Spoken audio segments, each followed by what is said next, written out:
For today's video, tuturo ko sa inyo yung mga settings ng ating M35 Pro.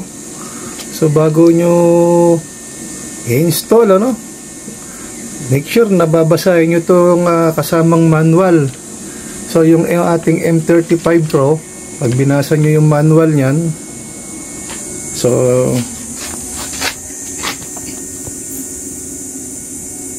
kung 12 volt system tayo, 420 watts. So hanggang 400 watts na panel po pwede. Kung si-series nyo naman yung 24 volts, so 840, 800, so kaya nya, So ito yung ating manual.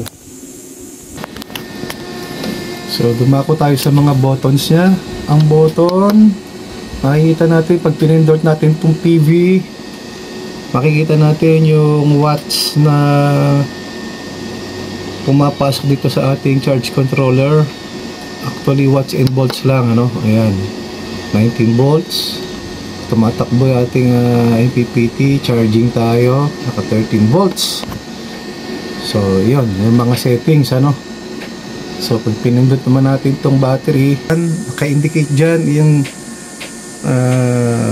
current battery natin. Ayan, mayroong 13.1 volts charging.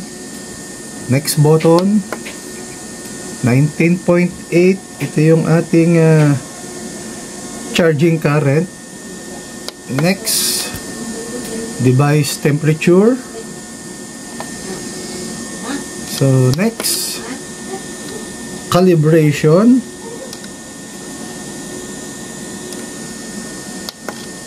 L04 battery type,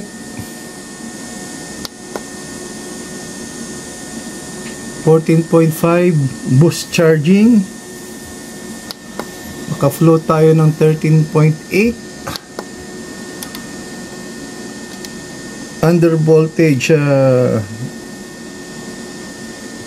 recovery 12 volts, and 11.2 volts yung ating under voltage cut off, 11.2.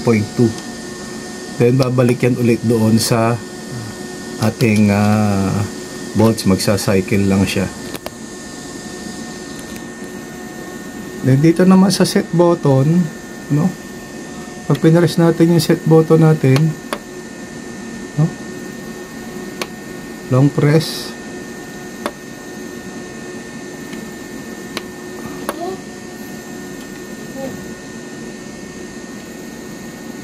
pagsisave natin to yung ating function. So halimbawa dito 36 amperes, 43.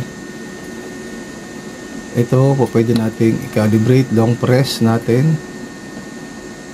Yan, pwede nyo i-calibrate yan.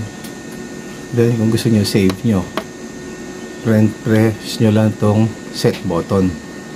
So okay, ganun lang ang features nito, So the rest, nandito naman sa manual natin. Basahin nyo na lang maigi. So basa, hindi ko lahat ituturo sa inyo. So ito example picture lang kung ano ang makikita natin dito sa ating